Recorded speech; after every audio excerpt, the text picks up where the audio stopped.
Hello, participants. Welcome to today's event, Staying Connected with Remote Learning through Microsoft Teams and Office 365. I am Clarice, your moderator for today, along with Camille and Rico. Today's event is being recorded on behalf of Microsoft Philippines and Line Learning and Development Solutions. If you do not consent to be part of the recorded session, please disconnect your line at this time. We encourage everyone to participate via chat. You can do so by clicking on the message panel found at the right side of your screen if you are using your browser or in your desktop or laptop. Or if you are using your mobile phone, please type in the message box found at the top right corner of your screen. This is a safe zone for all. You may ask questions or request for support at any time via the message panel. We will do our best to answer your questions during and at the end of the session. Your feedback is important. Please take a few minutes to complete the survey at the end of the session. We thank you in advance for your support. If you experience any technical difficulties, please refresh your browser by pressing Ctrl and F5 or the refresh button found at the top of your screen. If this does not resolve the issue, please send a message and we will be happy to assist. Before we begin, I'd like to introduce our speaker. Our speaker for this session is technology specialist, enthusiast, and an education advocate. He used to work at Microsoft Philippines as a product specialist for Windows and was a territory channel manager handling accounts in the education space. He was also awarded as a Microsoft MVP for Windows System, and now he is a co-founder and chief of operations of Line Learning and Development Solutions. Without further ado, please welcome Mr. Eufor Pashon. Hello, good morning, everyone. I hope everybody can hear me and everybody can see me. Thank you so much for this opportunity to learn with you.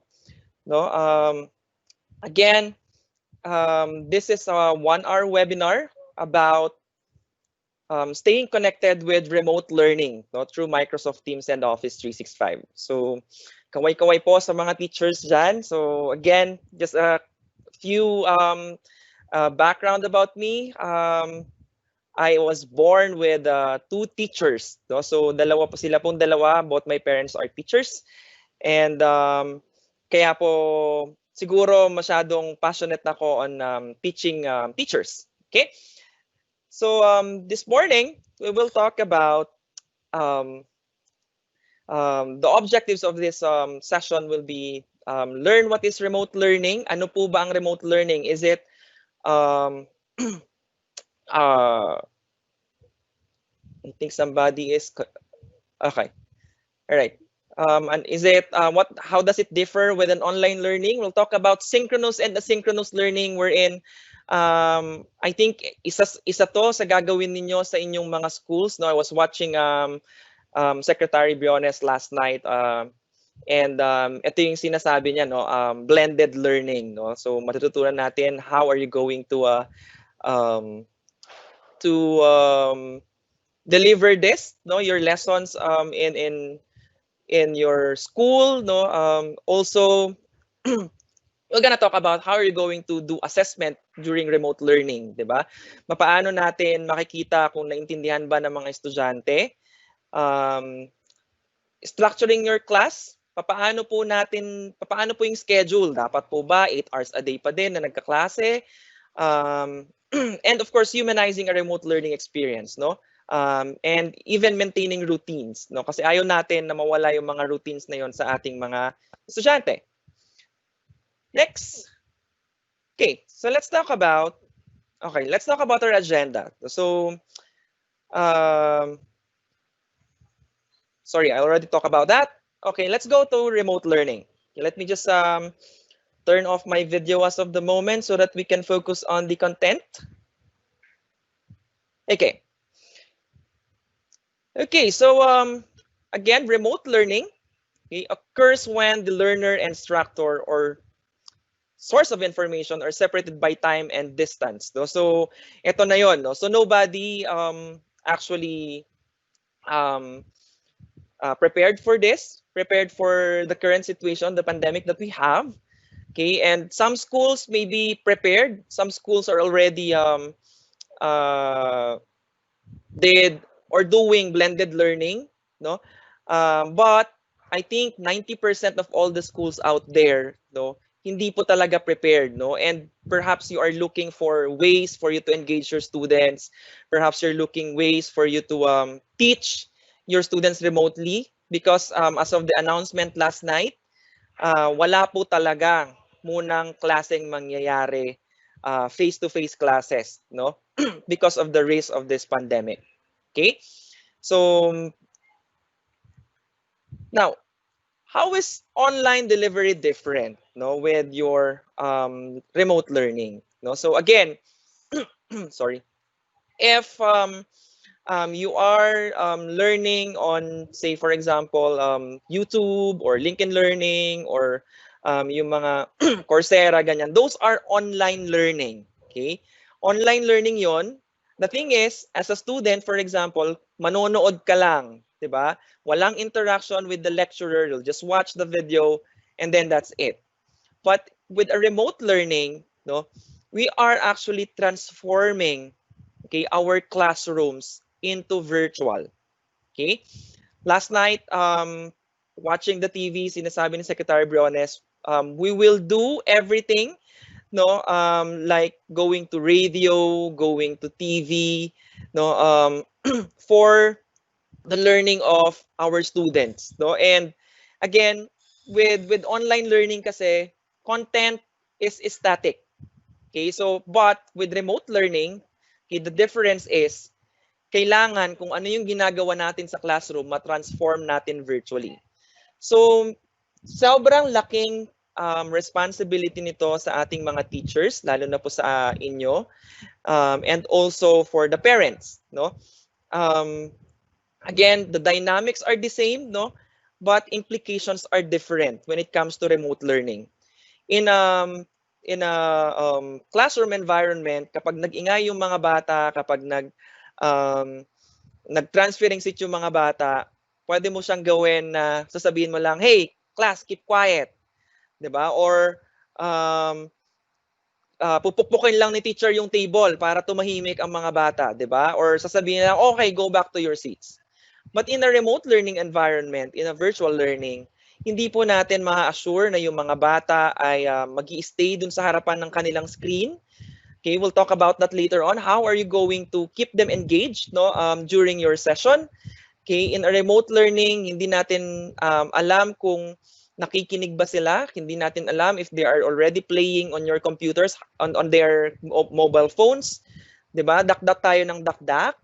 Okay, pero yun pala ang ating mga kabataan ay naglalaro na po ng Mobile Legends, 'di ba? Mga ganyan. They're already on social media. Okay, so a remote learning should not be that way na para ka lang nanonood ng YouTube, no? A remote learning should be engaging. Okay? So next. So these are the two questions na kailangan natin, no? These are actually the goal of remote learning is to really continue learning for our students, no? Tayo as a teachers to continue learning. So the end goal is, 'di ba? Tanungin natin yung sarili natin, what is the enduring understanding students need to have at the end of the lesson or the unit? Okay? Or, papaano kung meron lang akong 10 minuto para makuha yung attention ng mga kabataan ng aking estudyante during remote learning? Let's admit it. No, ang kabataan ngayon sa kanilang bahay, no, maraming distractions, no, your social media, your mobile phone, your games, yung nanay mo mag-uutos na maghugas ka na ng pinggan, 'di ba? So there are a lot of distractions, no, comparing pag nandun lang sila sa four corners of the classroom. Okay? So again, kailangan natin alamin ano ba yung critical, ano ba yung crucial information for me to give them, no? For them to retain. Okay? So remote learning is, sabihin ko na, let's say, hindi po kailangan na 8 oras silang nakababad. No? Let's consider as well their screen time. Okay? Kasi nakaka-stress po, nakaka-strain po yan sa mata. Okay, so these are the two questions na that you may want to ask yourselves, papaano ko gagawin, no? Para ma-reach ko yung end goal na kahit malayo ako, na kahit um, hindi kami nakikita face to face, no? Magiging successful pa rin yung learning, may matututuhan pa rin yung ating mga estudyante during this time. Okay? Now, let me talk about the considerations, no, when working with students remotely. Ano po ba yung mga consideration natin na kailangan i-consider kapag nagturo tayo, no, virtually? Okay? First, technology. Okay? So kailangan nating i-consider yung technology. Bakit? Okay? We understand na hindi lahat ng ating mga estudyante ay merong sariling laptop. Okay? Hindi lahat ng ating mga ng household, 'di ba, ay may computer. Some household out there are just having a mobile device, no, a cell phone, a smartphone, no. Some household meron siyang tatlong estudyante. I was actually reading my friend's post yesterday, meron siyang tatlong anak, 'di ba? And sabi niya, I have 3 students at home. Kakayanin ko ba 'to? Different grade level. Kakayanin kaya niya? Okay, so mamaya bibigyan ko po kayo ng idea on how are you going to manage, no, your remote learning, no? Lalo na pag may mga household na ganon, tatlong estudyante. Considering technology as well, no? Some household meron lang silang isang computer, and yung mga bata with different grade levels, no, magse-share sila doon sa isang computer. Papaano i-manage 'yon, no? Papaano natin i-manage na papaano kung biglang sabay-sabay sila? Sabay-sabay yung session, yung remote learning session nila with their own teachers. Okay? Let's consider that, the technology. Next, students' emotional needs. Okay? The other day, I read about my sister's post in Facebook. Okay? Kasi very important din as well that we have to manage the expectation and the emotional needs of our students. Bakit? My 7-year-old nephew, okay, he has some questions. Bakit ganito? Bakit hindi na ako pumupunta sa church every Sunday? Bakit hindi ko na nakikita yung mga friends ko? Dati naman, I can just go out and play with them. 'Di ba? Bakit hindi na ako pumupunta sa school? Hindi ko na makita yung mga classmate ko. I don't even meet my teachers. Diba? So, those are the things, no, 'di ba, na nakakaapekto rin sa emotional well-being ng ating mga kabataan. No, lalo na po kapag nasa lower grade sila. Of course, when you are in a senior high school, when you are in college, mas madali po nilang maintindihan 'yon. No? So, we have to consider our students' emotional needs. Okay? Also, still, no, during remote learning, we have to include as well electives, no, yung mga electives na binibigay natin, art classes, ganyan. So we still need to do that, no. So don't focus on the core subjects. Okay. Also, this is very important, bandwidth. Okay. Alam naman po natin ang speed ng ating internet, no, sa ating mga kabataan, sa ating bansa. Okay, so you have to consider bandwidth as well. For example, 'di ba? Kailangan ba na ang video ay laging naka-turn on? Okay, kapag we're doing remote classes, okay, or remote learning, no? Kailangan ba lagi natin nakikita? We have to consider that as well. Bakit? Okay, video can also affect, okay, bandwidth. So ibig sabihin, no, kapag naka-turn on po yung ating video, syempre mas babagal or mas magiging heavy yung bandwidth. And we understand that some of our students actually, sorry, yung mga ibang estudyante natin, wala namang sariling internet connection sa bahay. Walang dedicated internet connection sa bahay na na pwedeng mag-cater ng remote learning. Some of our students are actually just using data connection. Ang ginagamit lang nila ay bumibili lang sila ng data, no, sa ating mga network, and thereby, no, again, prolonging your remote learning session, no. Siyempre gagastos din sila nun, no. So let's consider that as well. Okay? So again, hindi po kailangan na 8 hours a day tayo nakababad, no. So a remote learning session could be at most an hour, okay, to capture the attention of our students. And of course, other demands, no. In some situations, older siblings may charge in maybe in charge with your to take care of the younger siblings, 'di ba? While parents or their guardian will go to work, for example, no?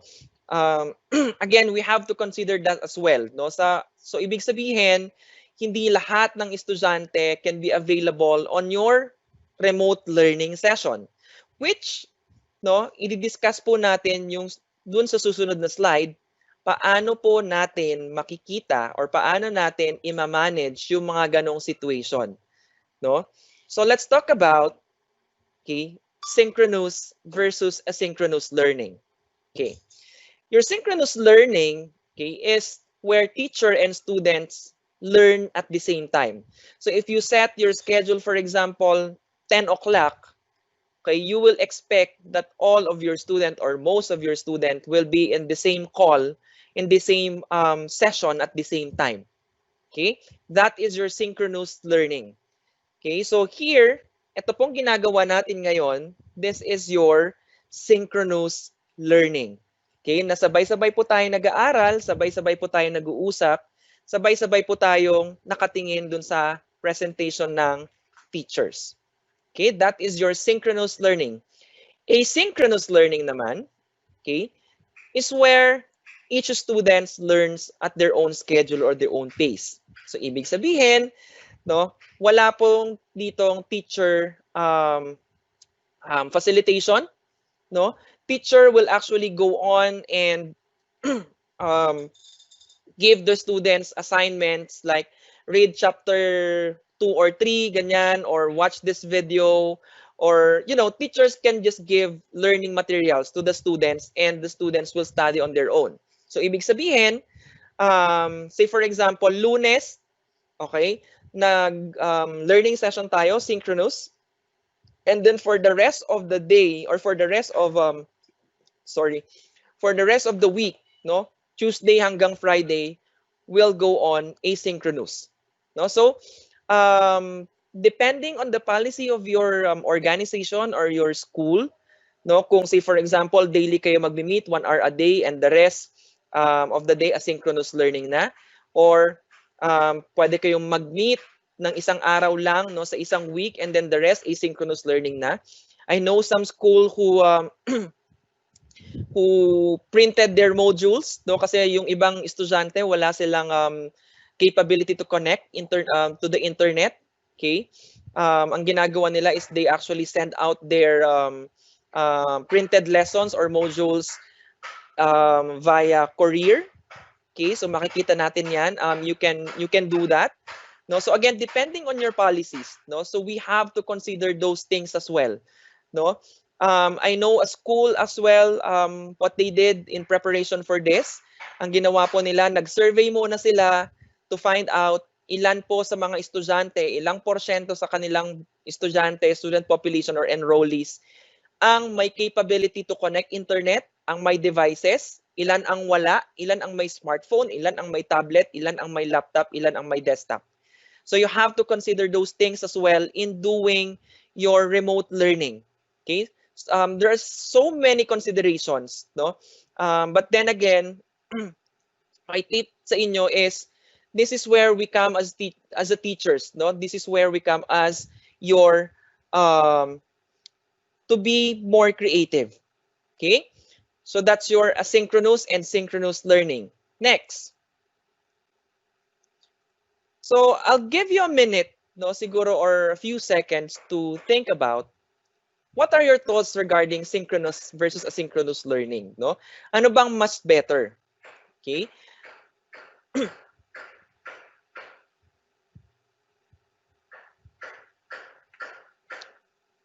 Pardon for the background noise. I think there are carpentry works ongoing, no, in our compound.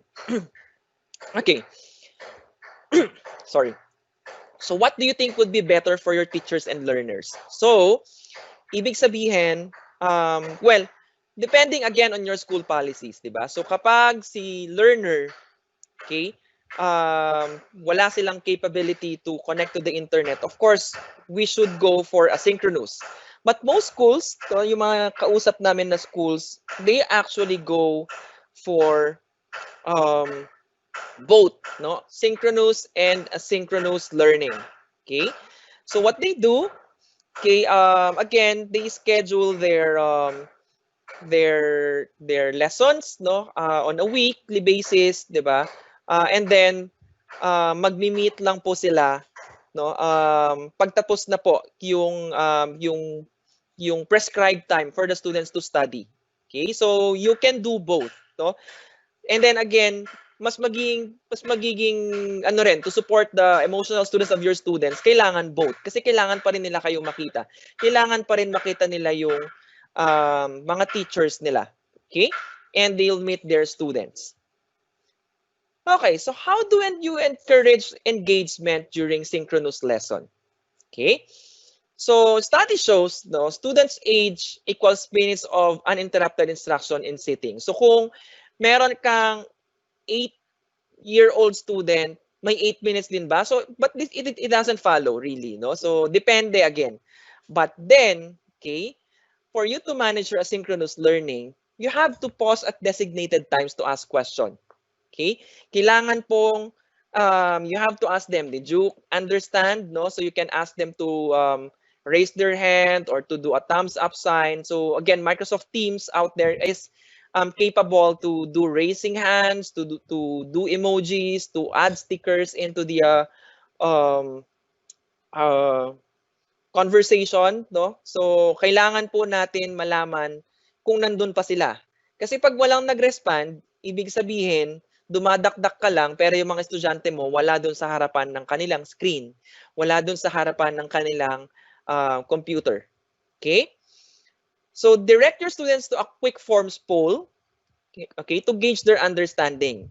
So there are ways for you to gauge the understanding of your students. You know, there are applications, no, inside Microsoft Teams, okay, like Microsoft Forms, or if you want a quick poll, you can actually use an application integrated in Microsoft Teams called Poly. Now, I'll be showing you that later on. Okay. Again, learning should not be boring.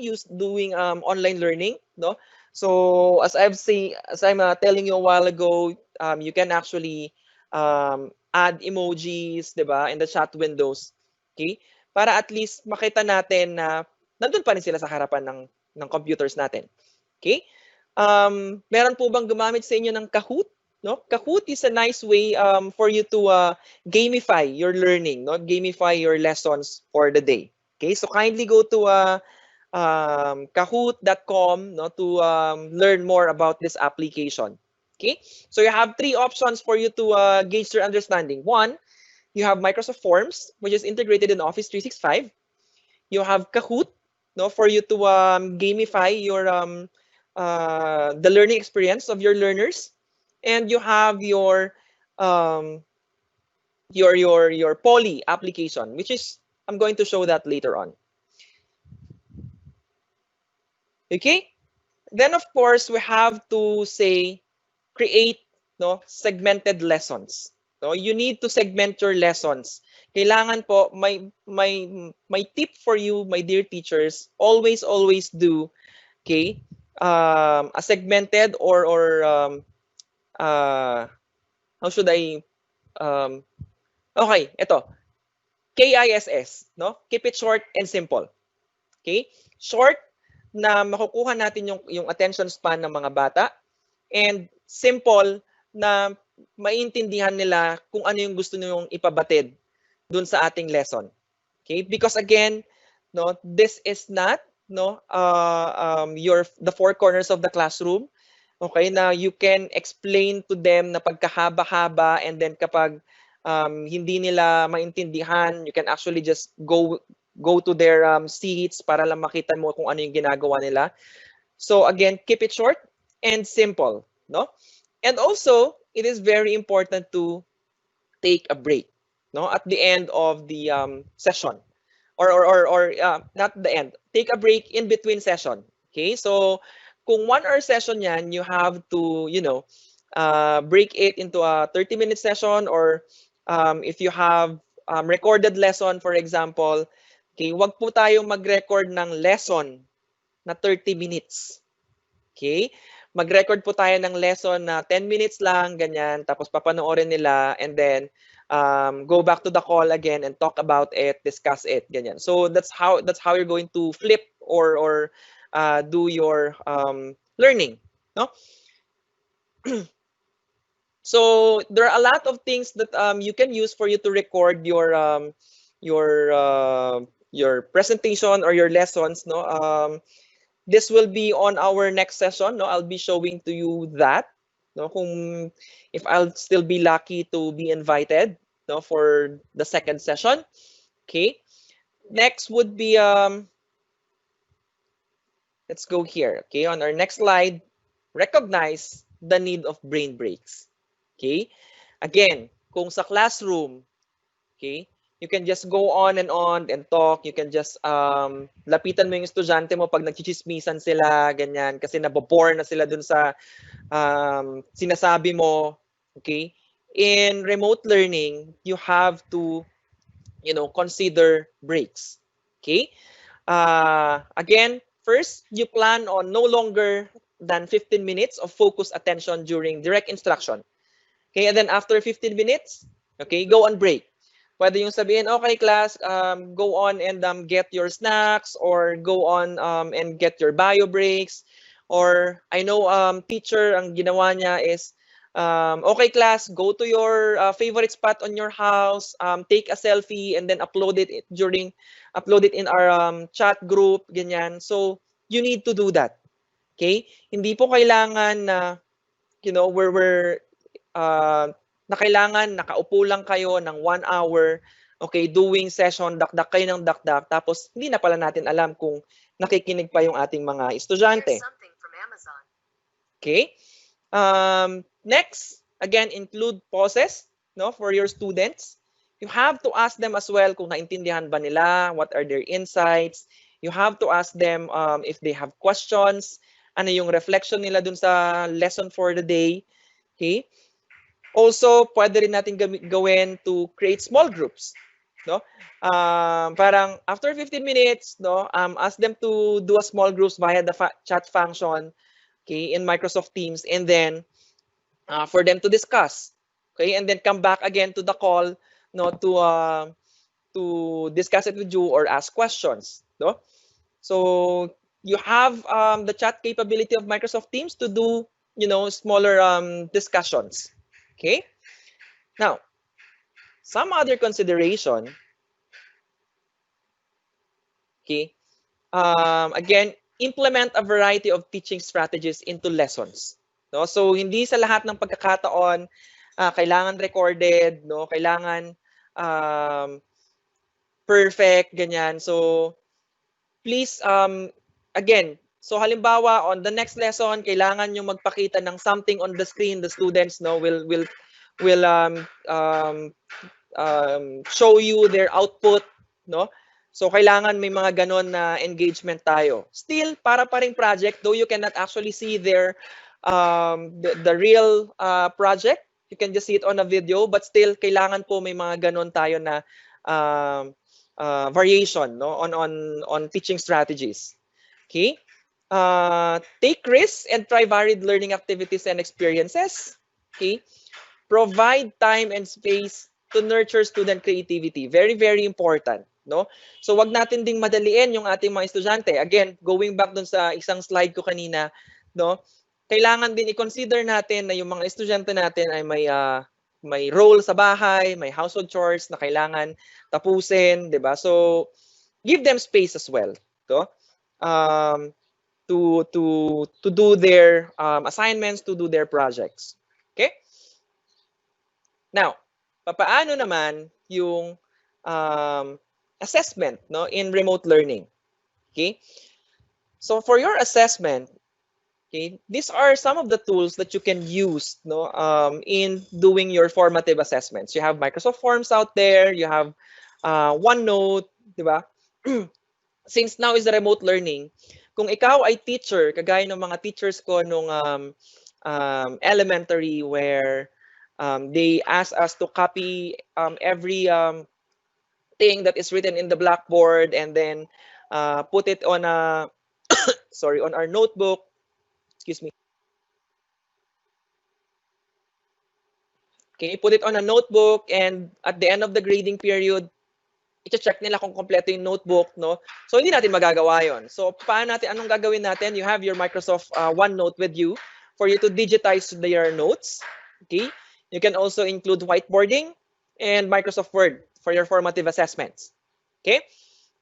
For summative assessments naman, no, for you to gauge their understanding, you have Sway, you know, so it is also included in your Office 365.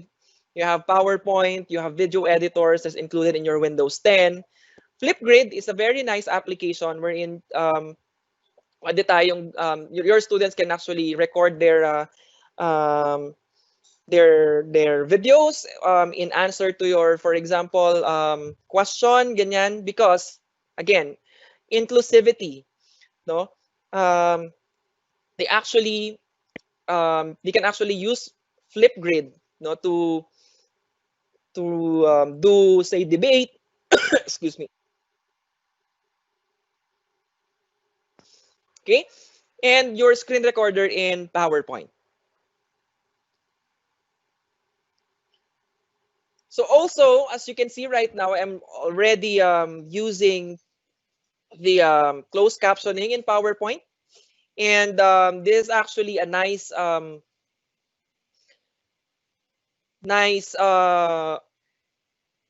tool, no, for you to do inclusive learning. So we understand that some of our students have, say, difficulty in hearing, di ba? And they wanted to understand the lesson pero hindi nga nila marinig masyado. So you can actually turn on your PowerPoint closed captioning. As of the moment, it supports major languages. If you're going to ask me, Ufer, can this support Tagalog? Can this support the Filipino language? As of the moment, it's still under testing, but soon makakaasa po tayo that your PowerPoint can now understand, no, our local language. Okay, so let's go to how are you going to structure the day, no? So one Microsoft Showcase School actually created this schedule for their school, no? So as you can see here, they have to meet from 9 o'clock to 12 o'clock. That's a 3-hour remote learning session. But then again, you don't need to follow this. This is an example, okay, of a schedule that you can do into your school on remote learning with your students, no? So it can be daily meet up, but then again, di ba, sabi ko sa inyo, no, if we are in a perfect world, okay, that we all of us have internet connection, all of us has mobile devices, all of us has computers, tablets out there, then you can actually do this, no? But considering that our country, okay, is an archipelago and the internet connection is not that good, and some, sabihin na natin siguro 50% of our students, no, are in a remote areas and they don't have internet connection. So, kailangan din natin i-consider yon. Okay? So, if you are in a perfect world, pwede to. Pero pag hindi, kailangan natin i-consider na perhaps we can just meet, okay, once every week, no, for a 1-hour session, and then the next would be all asynchronous learning. No? So assigned learning, assigned videos to watch, assigned book to read, assigned modules to finish. Okay? So very important po, and I think mag-agree kayo sa akin on this one, no, na dahil dun sa internet connection natin, eh hindi natin kayang mag-meet every day. Okay? Okay, so next.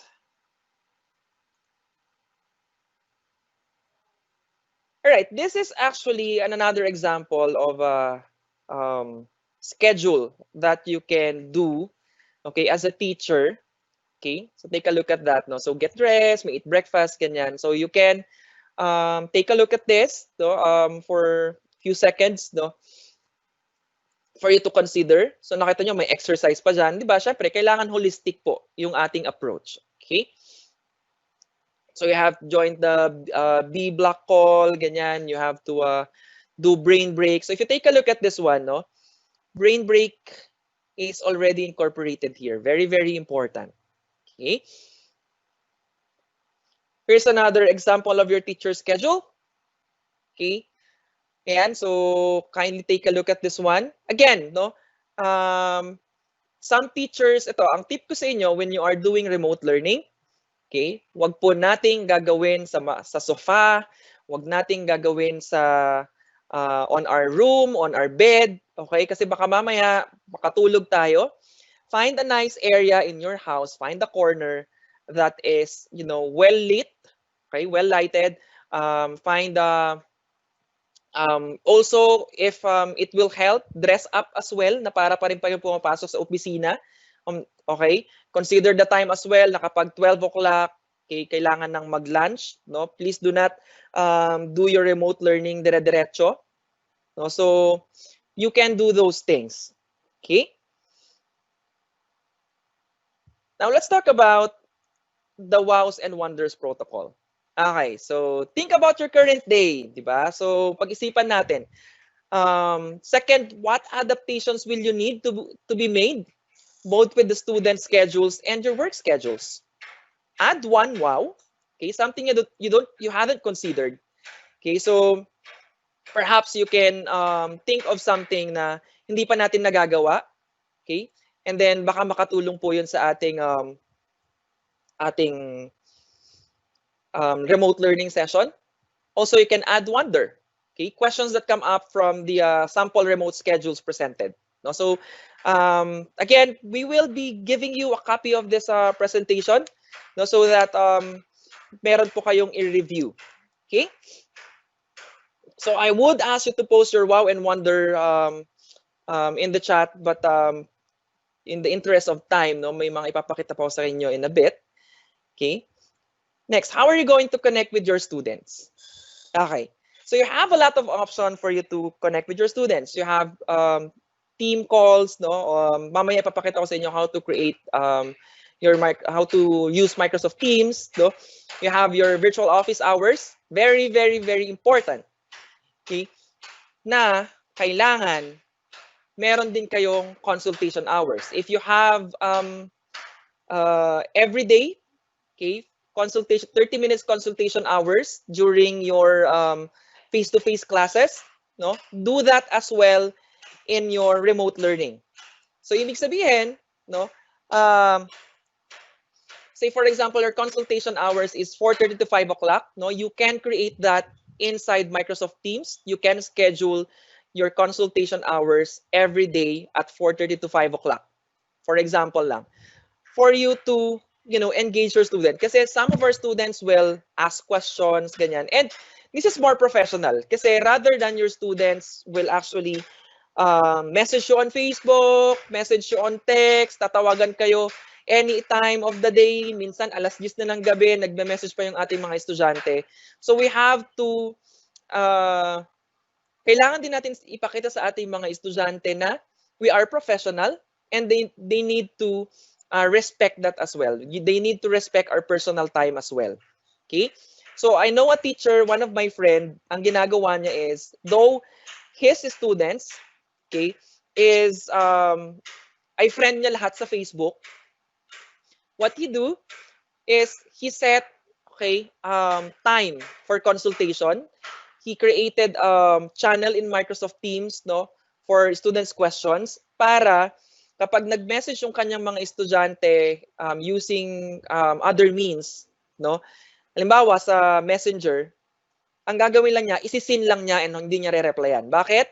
Because we already agreed to post your questions on a designated channel or to ask your questions on my consultation hours. Beyond that, kailangan mo respetuhin yung aking personal time. Okay? Next, also Flipgrid, no, for your students to record and easily share their videos. And of course, your conversation inside Microsoft Teams. Okay. Let me go to my. All right. So here are some of the tools that you may want to consider in doing your remote learning session. I want to announce and tell you that Office 365 is actually free for your school, your entire institution, or your faculty. No? So pwedeng self-sign up to, or pwedeng you can actually subscribe, no, as academic institution. No? So Microsoft Teams is also free. Poly, no, nakita natin yan, papakita ko sa inyo yan mamaya. Peer Deck, okay, your Flipgrid, and Kahoot. No? Kontito, sobrang daming tools out there, no, na so some of these are not even Microsoft products. Okay? So sobrang dami po doon na ating pwedeng pagpipilian ng mga tools for you to do your remote learning. Again, we know that your role as a teacher is very massive on this undertaking. Okay? And we have to be creative. We have to study again paano natin gamitin to. And also we need to teach our students and the parents as well paano gamitin tong mga tool na to. Okay?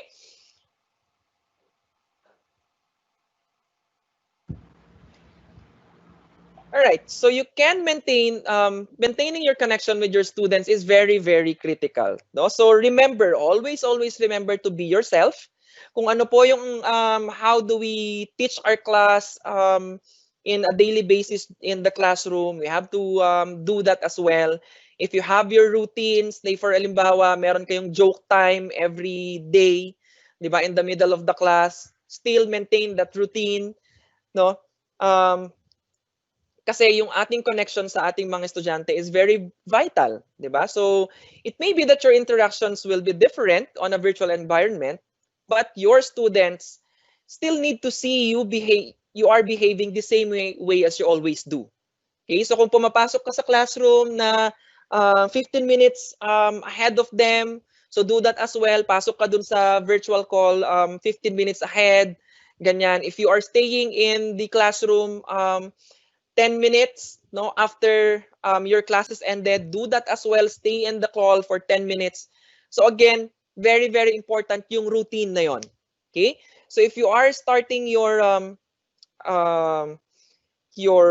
day, no, in the school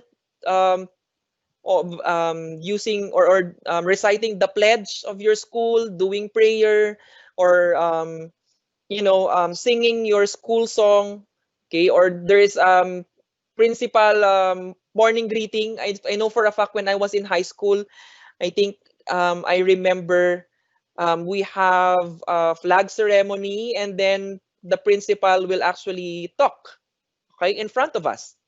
Okay, ano yung mga update, ganyan. So still you can do that in a virtual learning. So pwedeng, syempre your principal cannot be, with you on the call, no? Kung hiwa-hiwalay man yung call nyo, but then the principal can actually record his or her message, okay, and play that, no, during the call. Okay, again, you don't need to be perfect, no. Say for example you are recording your class and you have a lot of filler words, the and you have a lot of background noise, no? So you don't need to be perfect when you do your remote learning. Okay? And again, lahat po tayo baguhan. Right? So let go of perfection. Okay? Kasi minsan our natural tendency, no, kapag meron bago na gagawin, if there's some change, kailangan din sumabay tayo sa agos na kailangan perfect na perfect. You don't need to do that, no? Lahat po tayo ay tao. We are not perfect. Okay? So let me show you, okay, some um, features of Microsoft Teams. Okay, let me just open up my Microsoft Teams here. Are there questions in the chat Yes, box? yes, Okay, Yufer. One question is from Randy. If all right. virtual classroom or online class will be the trend of the new normal, how could we address the offline learners? Okay. And as a follow-up, sorry, from the same person, are there offline applications which can be used for learners who have poor or no internet connectivity? All right. So again, this is where as our teacher, as a teachers, be creative. Um, well, for the offline, no, so one thing, since meron naman ng if you are from the Department of Education, no, um, for you to manage it, okay, kung meron na tayong curriculum and everything, or meron ng syllabi, ganyan, perhaps you can assign your students some reading. Okay, kasi again, yun nga, yung consideration natin for this new normal, di ba? Hindi lahat may internet connection.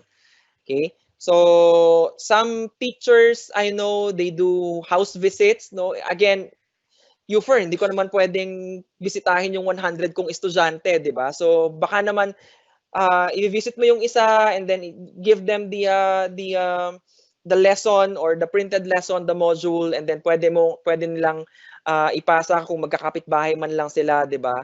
So we have to be creative as well for this one, no? So there are offline tools, but nice as well to have or to record yourself, no?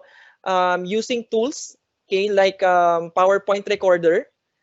Okay, and then upload it to a location where everybody can access it. Okay. All right. Any other question? Another question is, how much time must be given to students to complete their tasks? Okay. So depending on your topic or your lesson, no. So again, kung dati sa classroom, 'di ba? Um, magpapa-assignment ka ngayon, tomorrow dapat submission na. Okay, lalo na po pag nasa elementary high school tayo, usually yun yung patakaran. Tomorrow, ito, assignment, blah, blah, blah. Read this, read that, answer this, and then make a reflection, and then submit it tomorrow. Okay? So, you can still do that. But then again, tignan natin na kapag walang access yung ating mga estudyante on internet, no, or the platform, so syempre medyo mas matatagalan siya sa pag-submit. Perhaps they can submit it on your next meeting. Okay, so give them time as well to finish their lessons and assignments. Okay, next. Yeah, okay, you have questions pa? We have a question, but I can't place what the context is. Okay. Are these functions available in one platform or separate? Okay. So I'm not saying that Microsoft Teams is perfect, no. Again, this is actually a tool, no, for you to manage your classroom, to manage your remote learners. Okay. There are a lot of tools out there that you can also use. Okay. Again, hindi natin papalitan yan if nasanay kayo sa one specific learning management system. Okay. You can use that, no, but what I'm saying is Microsoft Teams can actually augment, no, or add to your portfolio of tools for you to use, no. So there are a lot of functionalities in Office 365. Kung meron pa tayong time, I can show some with you. Okay, but let me go on to Microsoft Teams here. So this is your Microsoft Teams, no? So all of these blocks here, all of these squares here are your team, okay? So if you're going to create a team, okay, you have to click on join or create a team, okay? And then let me just show you ilang teams yung what are the types of team, no? So you have class type of team, you have professional learning community, staff, and others. So isa-isahin natin. What is your class team? So your class team is intended for, of course, classes. No, this is intended for your learners. Okay, teachers and learners. Teachers would create a class team, no, and add your learners inside the Microsoft team. Next, you have PLC, Professional Learning Community. This is intended for teachers. Okay, so for teachers who wanted to pull their resources, for teachers who wanted to communicate all in the same platform, Microsoft Teams is actually a nice platform for you to collaborate and share resources. No?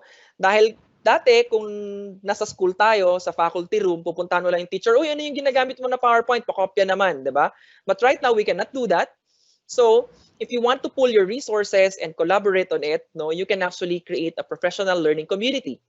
You have your staff team. This is for non-teaching staff, okay, or for your school administrators, perhaps your mga finance, mga registrars. You can create your staff team. For school organizations, study groups, or interest groups, no, you can create the other team. Okay. So let me go back here and let me enter my physical science team. Okay, so hindi na po ako magka-create ng team, but I'll show you an example of existing team. This is my physical science team. So as you can see here, okay, here in Microsoft Teams on the left, left side, no, far left side, this is your navigation bar. You have your activity here where you can see notification on assignments. You have your chat, no, if you want to chat with your students, no. Kung meron pong naka-join sa call na say guidance counselors, mga ganyan, you can actually use the chat functionality to talk to your students or even elevate into a virtual call or video conference call, no. One-on-one po yan or pwede ring group. Okay. This is your teams. This is where you can access your class team, for example, or your PLC.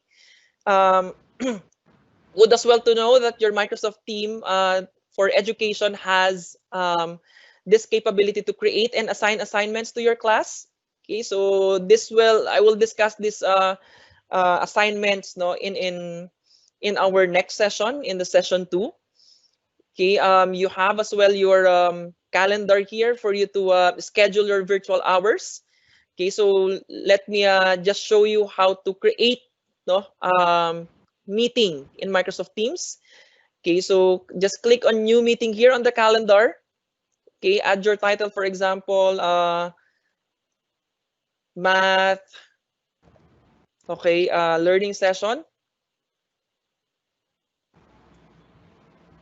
Right, and then you can schedule it, for example, on June 1, every Monday, ganyan, from 11 a.m. to 12. Okay. All right. So if you want to schedule it na recurring, you can actually click here na nakalagay daily, kung daily kayo mag-meet, or pwedeng weekly. If it's weekly, it will recur every Monday, once a week, sorry. And then, of course, you have to add your channel. So later on, I'll show you that. No, what are your channels? Saan kayo mag-meet na channel? And then add your agenda here. Ano ba yung pag-uusapan natin? Okay. And then just click on that. No, let me just put in here our physical science. Okay, on the general tab. Dito, Math 32. Okay. And then click on send. Okay. Now, if you notice here, okay, going back to the team, me go back to my Math 32 here, and you have now scheduled a meeting. So it occurs every Monday. So ang kailangan lang ni teacher tsaka ni student is to click this link here for them to join the call. No, click lang nila yung join, and then they can now join the meeting. Okay. Next, going back here to your team. So this is your team. Balik lang tayo sa physical science. Okay, so you have your general channel. This is default channel. Okay, you have your file section here. Okay, for you to upload your assignments and your class materials. Okay, so this is your class materials. This is where you can upload your PowerPoint presentation or perhaps handouts for your students. No, so here on the class materials, no, This is where kapag nag-upload tayo dito, hindi po ma-edit to ng estudyante. Okay? Next, here on the outside of your files, this is where your students can actually upload your feedback or your assignments, ganyan. So you can add them here. Okay, even some other resources or template halimbawa ng kanilang presentation. You also have your class notebook here for you to manage your students' notes or assignments. I'm gonna just show this to you quickly. Okay. So nakikita nyo dito, you have your collaboration space, you have your content library, and your individual students' notebooks. Again, only you as a teacher can see their individual notebooks. If I am a student, ang makikita ko lang po is your collaboration space, content library, and yung sarili kong notebook. Okay? Nothing more. Hindi ko po makikita yung notebook ng aking kaklase. Okay? Hindi ko po pupuntahan yan si Alex Wilber for me to copy his or her assignment. Okay? You also have here assignments. This is where you take a look on the assigned assignments, no? Say for example, the solar system. So makikita mo dito who already turned in or submitted. Okay, may graded na ba? Ayan. Okay, so I'll be discussing this on our next session. You have the grades here. So if you are using Microsoft Forms and the assignments and all sorts of stuff, makikita mo dito lahat ng grades ng estudyante mo. For example, yung pinakitang assignment, you have here your grades for your students. Nakalagay na dyan 88, Roque Eldon got 85. So makikita mo po dito no, na yung lahat ng kanilang grades. No? And what's nice about that is you can actually export it in Excel. Okay, so a lot of things. No? In Microsoft Teams, okay, you can actually add, say, applications. No? So nandito po lahat yung application by clicking on the plus sign here. So you can add a PowerPoint presentation, you can add a website, a Word presentation.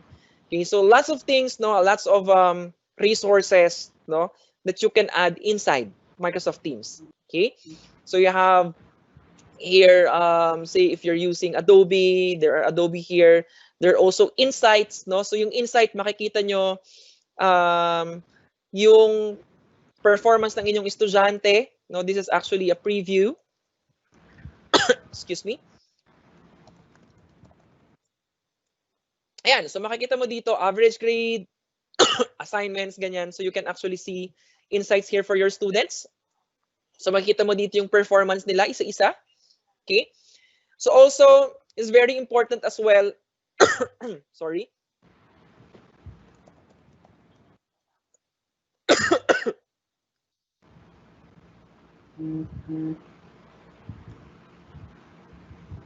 It's very important as well to designate channel for fun stuff para lang magkulitan, no, yung mga magkakaklase, yung ating estudyante. Okay, so you can do that by creating channels. Okay, so you can add channel here. Ayan, so para pag gumawa ka ng channel, for example, Project Team 1, so magkakaroon ng Project Team 1 channel dito, di ba? So you can do that. Sorry. So lots of things, no? You can create announcements here in Microsoft Teams and post it into multiple channels, no, for them to get your attention. So madami. So this is just a preview of Microsoft Teams, no? I'm running out of time, and I hope you're going to explore this tool, okay, for you to manage your remote learning. I know a lot of schools, sorry.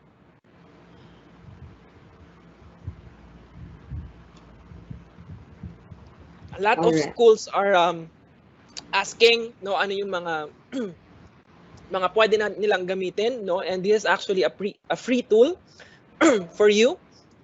Okay. No, again, let me go back to my PowerPoint presentation here.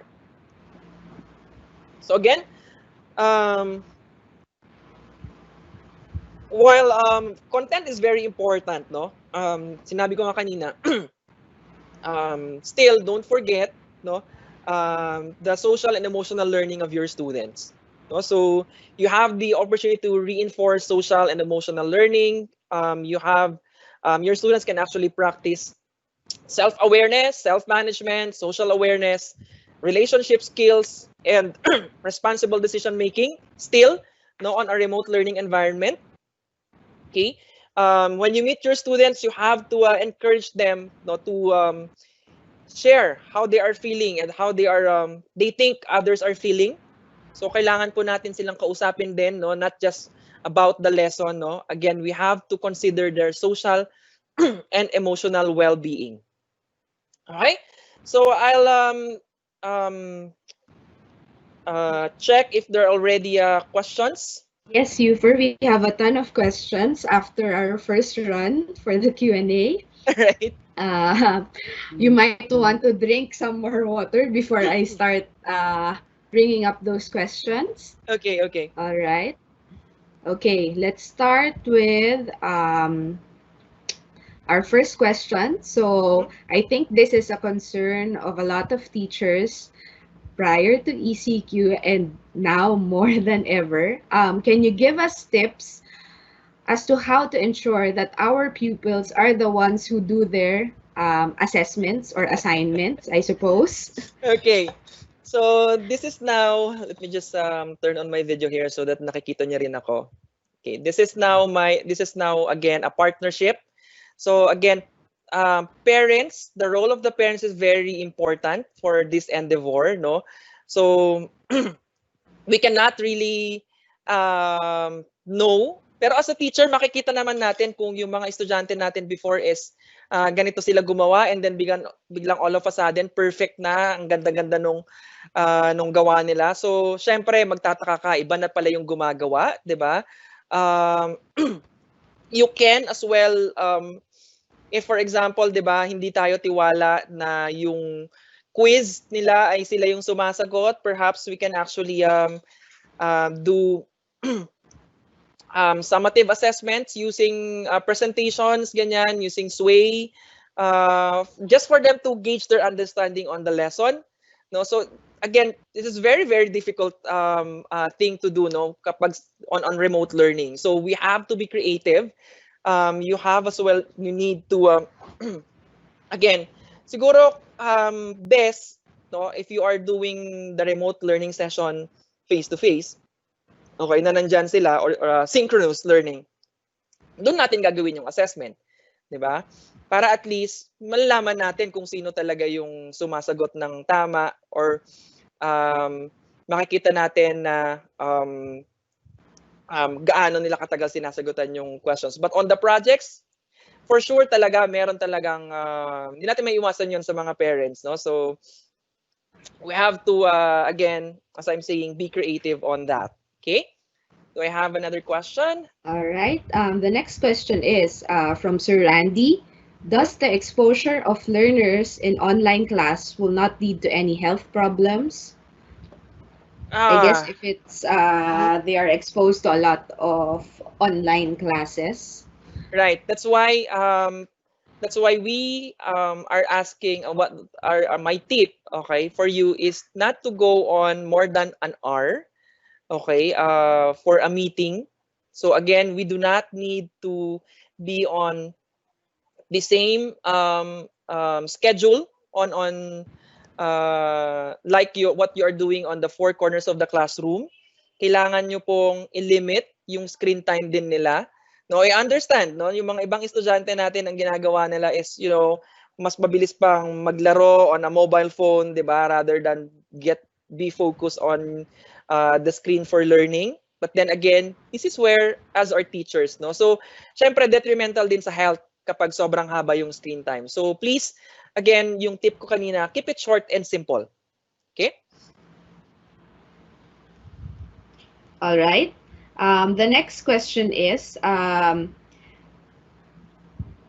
do we do meetings in our own team if using iPads in case laptop or desktop is not available? All right. Good for you.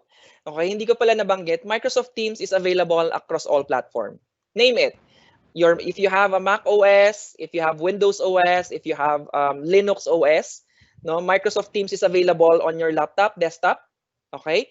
If you are using iPad, if you are using Android tablet, Microsoft Teams is available as an application as well. If you're using your smartphone, okay, Microsoft Teams is also available in the Google Play Store and the Apple App Store. If you are using a web browser, Microsoft Teams, you can also access Microsoft Teams to a web browser. So wala pong magiging problema. Okay? Functionality-wise, though, perhaps yung sa mas maliit na screen like your mobile phone, may some functionality na hindi natin makikita compared to a desktop application, but still you have you can use that for your learning session. No, kung mobile phone lang yung available sa bata, they can join the call, they can even see your PowerPoint presentation. All right. There's another question here. Can Microsoft Teams be considered as an LMS?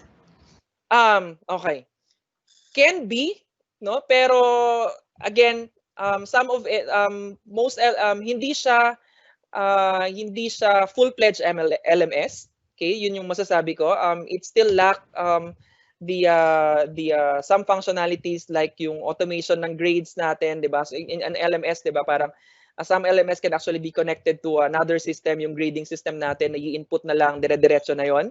Okay, but here yes, it may. I know one school, no, ang ginawa nila ay they considered some LMS, yung paid na LMS, pero syempre, it will add cost to the school, di ba? So, ang ginawa nila, they explored, they have a current Microsoft 365 subscription. Okay? What they did is, just utilize the platform, no, to manage their remote learning and their students. No? So, sige, babanggitin ko yung school, no, National University. Okay, you may want to benchmark with them, is Microsoft Showcase School, and they are using Microsoft Teams, no, to manage all their classes. They do not have any other LMS. Okay. Also, the other school was talking yesterday, De La Salle Araneta University has a current Microsoft Office 365 subscription, diba? Originally, they planned already to go on a paid learning management system, pero nga, it will add cost, so they stayed with Office 365. So, consider those things as well. No? So, kung kaya pa naman na i-manage inside Microsoft Teams, I guess, go for Microsoft Teams for you to manage your students and your learning sessions. All right.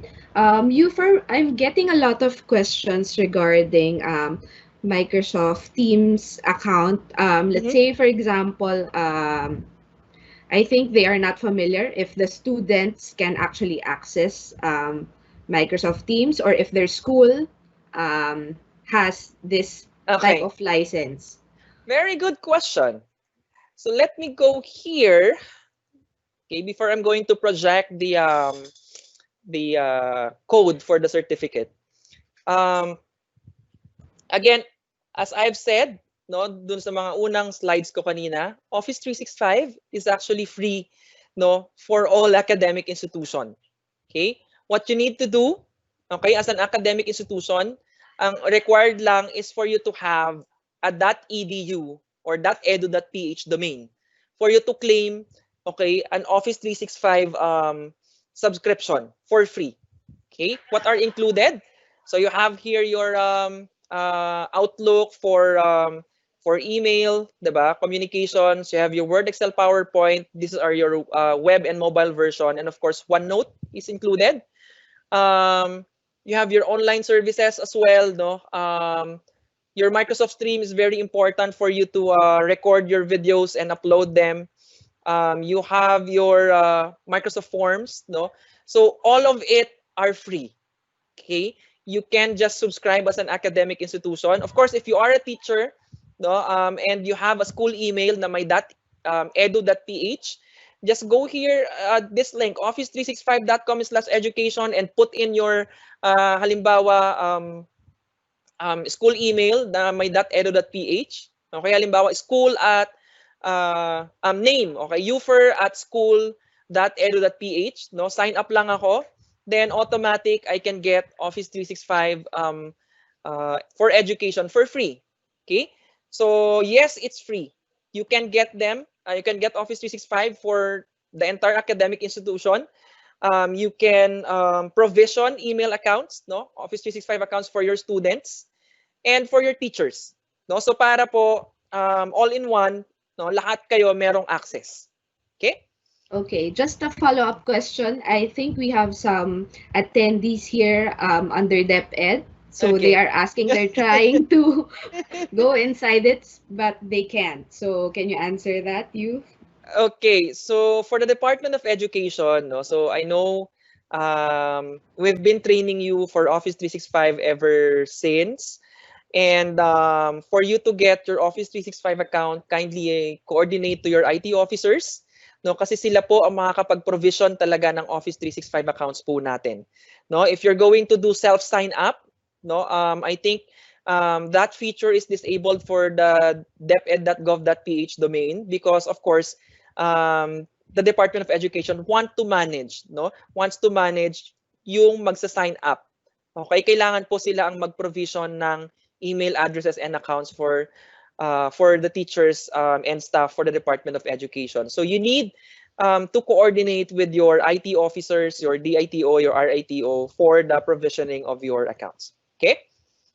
Yes, okay. In relation to the education center naman, Mhm. related to the DepEd pa rin. So, Okay. can you address, since some are trying to log in using their DepEd email or Mhm. Gmail and they Mhm. can't access the MEC? Okay. So my tip for you, my dear teachers, no, if you're going to access the Microsoft Educator Center, yes, it's nice for you to have for you to access using your Office 365 account, yung at deped.gov.ph. But then, halimbawa, you decided to leave the Department of Education, okay? Or your school, halimbawa lang. Okay? Yung .edu.ph mo or .gov.ph mo na domain, okay, or na email account will be disabled by your school organization. No? So, pag disabled 'yon, wala ka ng way to access your Microsoft Educator Center account. So, my tip for you is to create an account using your personal email addresses, no, using your Microsoft account.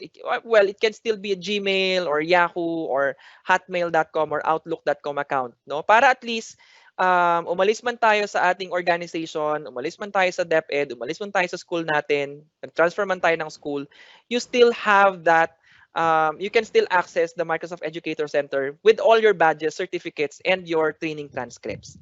Okay? So best practice, access or create your Microsoft account to access your Microsoft Educator Center. All right. Another question, Youth, is Microsoft Teams available to students? Can they Yes, use it? yes, it's available for students. In fact, anyone can actually sign up for the free Microsoft Teams. Just take a look at that in their website, in Microsoft website. Again, what best practice would be to subscribe to a free Office 365, okay, as an academic institution para makapag-issue po tayo ng email address sa kanila. Kasi yung email address nakatie po doon si Microsoft Teams, no? So that is the best practice rather than allowing our students to do self-sign up, okay, in Microsoft Teams, so hindi po natin yun mamamanage. So if you're an academic institution now, okay, and you have a .edu.ph domain, okay, kindly go to this link here for you to sign up, no, as an academic institution. Okay, we You can. follow up, All right. follow-up question to that from Sir Armando. Mm-hmm. Their school has a .ph.edu. So baliktad, not .ph.edu. .edu.ph. Still, Dot, no, meron siyang .edu. Ang importante actually is yung edu. Okay, for you to sign up, no, to domain to Office 365. Kailangan po kasi education siya. .edu siya. Okay, no problem with that. I think hindi naman ko consider na kahit magkabaliktad. Basta kailangan may .edu. okay. So another question here. What is the most applicable platform for performance-based assessment? There are a lot of platforms out there for performance-based assessment. No, so If you are, syempre ayoko mag-name ng names. I don't even want to name applications in Microsoft, 'di ba? Kasi of course, we wanted this to be parang as generalist. Again, well, sige, kung nandito kayo sa loob ng Office 365, okay, so for your assessments, go on Microsoft Forms. No? So in Microsoft Forms, you have that capability to say, halimbawa, you wanted to, well, hindi naman siguro cheat proof, but you wanted to limit that time kung meron kang, kasi di ba, pag nagpa-quiz tayo sa loob ng classroom, okay, meron lang tayong parang minutes for you to do the quiz. Maximum na siguro 10 minutes, 'di ba? Kasi basahin mo yung yung question and then they will write their answer on the sheet of paper. Okay? Inside Microsoft Forms, you can actually limit them as well, no? From na 10 minutes lang. After 10 minutes, maglalak na yung form, hindi na nila masasubmit. So kailangan din you have to consider that as well. So pwede, you can do that, no? In Microsoft Forms to do your assessments. There are a lot, no? I'll be sharing to you in the group later on, no, in the ATEAM group. I'll be showing to you links, no? Ano ba yung mga available applications, no, for you to do assessments. No, there are a lot of free applications out there na hindi po Microsoft, no, for you to do free assessments. No, so I'll be getting that or showing that to you later on, no, dun sa private group natin. Okay? All right. One question. My subject is contemporary arts or performing arts. Okay. Can you suggest any application or any platform that I can use to make my subject more interactive? Okay. Still, no, if you are, let me just, if you are, say, syempre, di ba, kailangan, what you call this, nakikita nila kayo, 'di ba? So turn on your video, 'di ba? So madami nagtatanong, I'm actually teaching a laboratory class, 'di ba? I'm teaching tawag dito, science, I'm teaching chemistry, papaano na 'to, 'di ba? Hindi naman nila makikita. Okay, syempre you have to be creative as well. No, for example, you're teaching chemistry. Paano nila makikita yung titration, halimbawa, yung burette, paano nila makikita na yung result is salmon pink pala, anong kulay. So you have to turn on your video.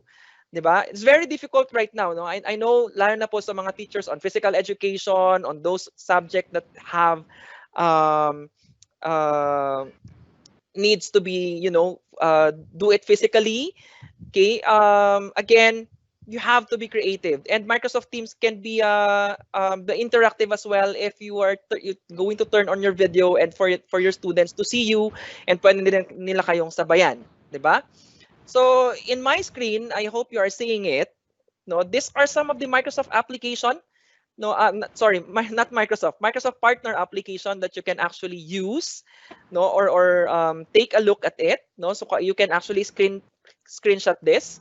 Okay, there are some for the accessibility, content and curriculum, devices and infra, assessment and feedback. Have you heard Proctorio? Have you heard Dugpa, DG Exam, no?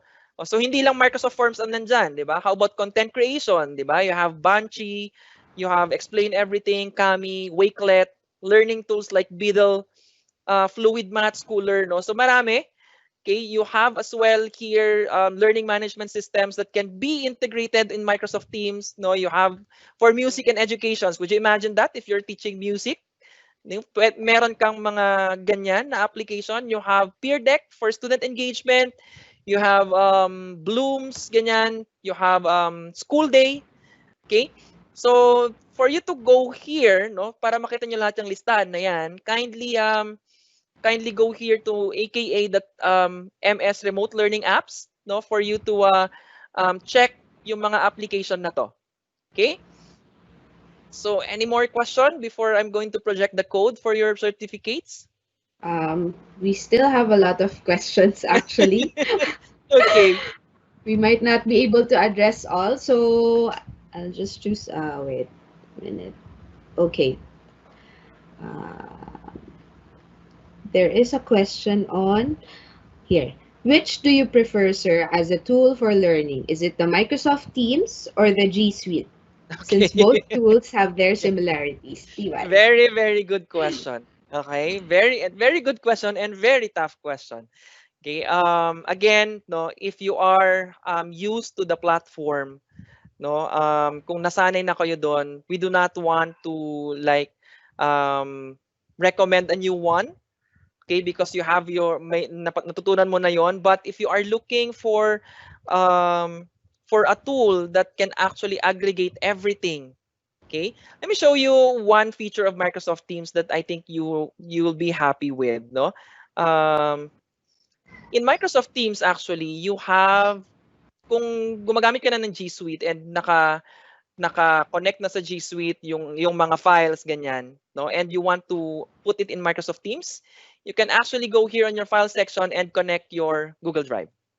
Okay, you can actually add some more cloud storage here, no, like Dropbox, Box, share file, no, for you to integrate everything and aggregate everything inside Microsoft Teams, no. So whatever it is that you are using right now, no, it won't matter, no. Both tools have their advantages, both tools have their disadvantages, no. If you could use both tools, no, to engage your students, why not, no. Kung nalilito kayo, just use one tool, piliin niyo po kung saan yung mas magmamatter sa ating estudyante and mas dadalian tayo for remote learning. Okay, so I don't want to recommend. Okay? Pero syempre, 'di ba, ex-Microsoft ako, so dapat Microsoft. Pero hindi po, no? So, I do not want to recommend na parang go away with your current and go to Office 365 and go to Microsoft Teams. Hindi po. Kung ano po yung nakasanayan natin, no, and perhaps Microsoft, you'll consider Microsoft Teams or Office 365 in the future, no, or you have to experiment on it, no. So let's as well consider our learners and our teachers who are going to use, no, the platform. So yun po. We Okay, can we have accommodate. a Okay, okay, go. sorry. We have another good question. So, as a counselor, how can we be sure about the confidentiality of our session with our clients in MS Teams? Okay. So let's go to the back end. So if you are using Microsoft platform, I'd like to assure you that Microsoft invests on security, cyber security, to secure your data, to secure your call, and also Office 365 is actually in compliance with the Data Privacy Act of 2012 here in the Philippines, So um, um, the DICT or schools would not recommend this tool if there is a vulnerability on security. No? So again, hindi ko naman sinasabi that this is perfect application na as in walang loophole and everything. Okay, but when it comes to cybersecurity, very, very serious po si Microsoft dyan in protecting your privacy. So yun po yung masasabi ko when it comes to how secure are your calls or your conversation. So there are security protocols out there. Pero again, it's a two-way street. Bakit? So also, Microsoft is responsible for securing your data, for securing that your call is encrypted. But also, as a user, you are also responsible for securing your account, na hindi dapat yung password mo generic, na hindi mo dapat nilalagay yung password mo nakadikit sa harapan ng computer mo, hindi mo dapat sinishare yung password mo sa kapatid mo or sa kaibigan mo. So those sorts of stuff. So kailangan po, it's a two-way street. Hindi po pwedeng si Microsoft lang yung magsi-secure. Okay? All right. Any more question? Yes. Wait a minute. Considering that the degree of learning is not the same in every learner in this new normal, as a teacher, how can we address it? From Sir John. How can you address it? Okay. So again, 'di ba, nakikita natin meron tayong mga learner na yun nga, medyo mahina sa klase, ganyan. So we um that's why we talk about having a virtual office hours, So this is where your students can actually join the call and ask you questions, 'di ba? Pag syempre minsan kasi ang mga estudyante and um, this is happening all throughout the classrooms out there. na nahihiya yung estudyante na magtanong sa teacher kasama yung mga classmates niya. May mga gano'n estudyante na, "Sir, hindi ko po maintindihan, pwede po bang ano, paki-explain ulit," 'no? And sometimes meron naman mga teachers na stress na biglang sabihin, "Ay naku, bahala kayo, intindihin niyo 'yan," mga ganyan. So, that's why please, no, create virtual office hours or consultation hours with your student. Very, very important po 'yon. For you to manage, no, yung mga student natin na nahuhuli dun sa klase, or perhaps as a teacher is also our responsibility to approach our student, "Hey, Yufer, yung ano mo, yung project mo ganito, yung assignment mo bumabagsak na. Um, is there any problem? Meron ka bang problema sa bahay, 'di ba? Bakit ganito, 'di ba?" So that's how you're going to manage it, no? So again, your task is very massive. Okay, this is a very new ocean for you to swim. Okay, pare-pareho po tayo lahat, including your students. So, still, no, as a teacher, um, you have to think on ways on how are you going to address those things. And one thing that you can do is to approach your students, no, via private chat, or you can call them to discuss kung may problema ba sila, or to discuss their standing in the class. Okay? Right. Okay. I think we've extended for about more than 20 minutes than our allocation. Are you going to continue with the demo? I don't have a demo anymore. Okay. Also, let me project the slide here. Okay. All right. So this is where your just go on to Microsoft Educator Center, no, and claim your certificate and badge. Okay. Use this code, no, for you to claim your certificate and badge, no, in Microsoft Educator Center. Just log in there and then click on redeem code, and then you'll be having, okay, your first certificate in the Microsoft Educator Center. Also, we want as well to get your feedback, no, on the learning session here. Kindly go to this link, or answer, or scan this QR code for you to answer the post training survey. Okay. All right. So ibababad ko ng konti ito. Let's have siguro a minute, no, for you to scan the QR code and Yes, to kindly screenshot yeah, the kindly code. screenshot. I Okay. think Camille or Rico will be posting it in the Q&A section as well. Mm-hmm. While we are looking at that code, maybe we can address some more All questions. right. Sure. Okay, we have a question here. Will MS Teams be applicable as an LMS for students in the primary level, meaning kinder to grade 3? Can be, can be. Again, it's all up to you on how you're going to manage it, 'di ba? So pinakita ko sa inyo that you can create assignments there, you can create quizzes, you can um, do calls, you can upload your learning resources out there. So you can use that, okay, as a learning management system if you want to, no? Kung wala pa kayong LMS right now, and medyo hirap tayo because kulang tayo sa funding, no? You can use Microsoft Teams as a alternative learning management system.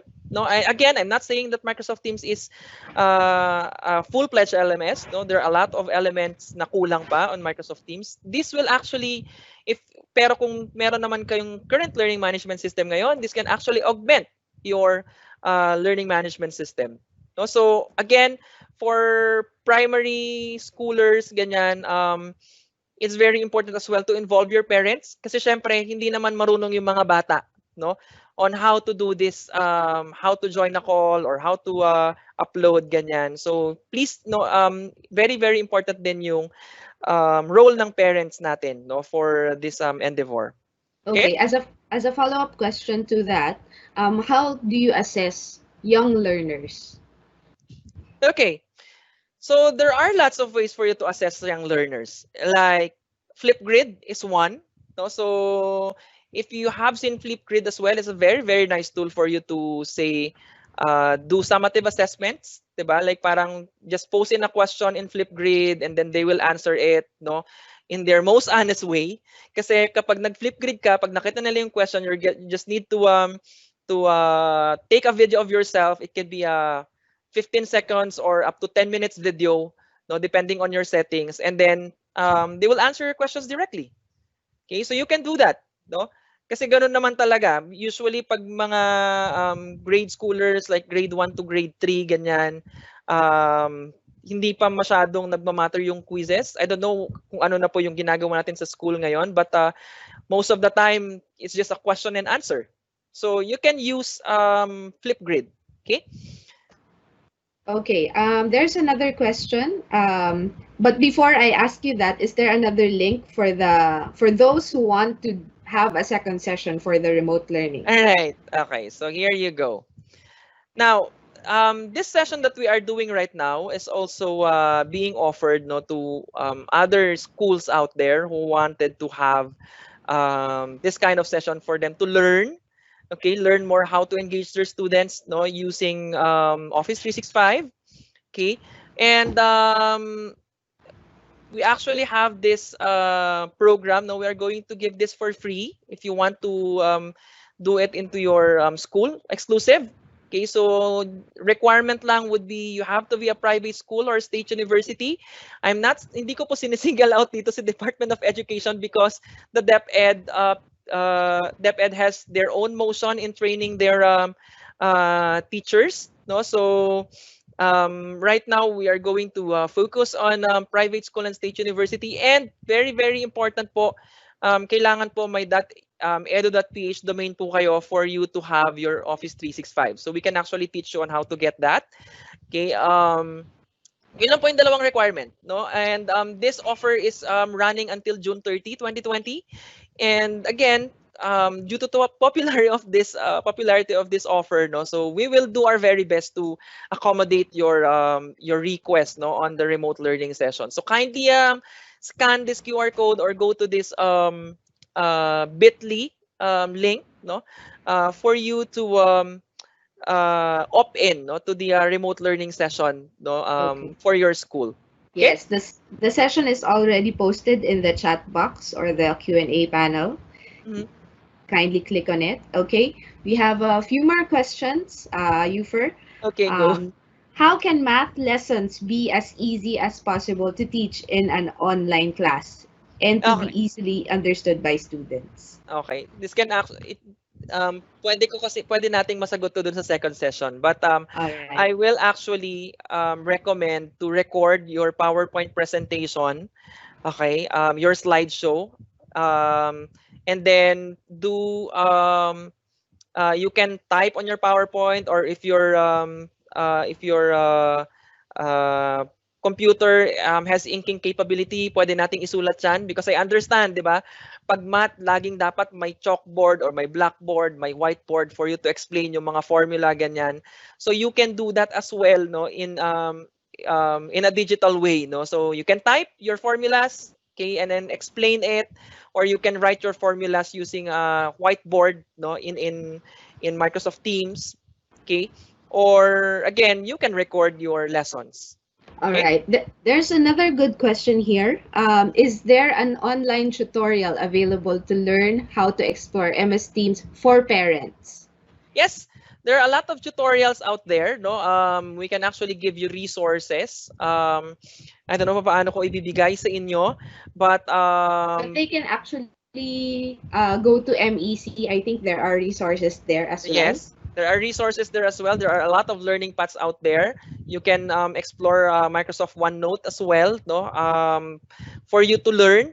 No, so marami, nandun nga, tama, sa Microsoft Educator community, nandun po lahat, no, ang mga tutorials, no, how to manage your class virtually, how to create class notebooks.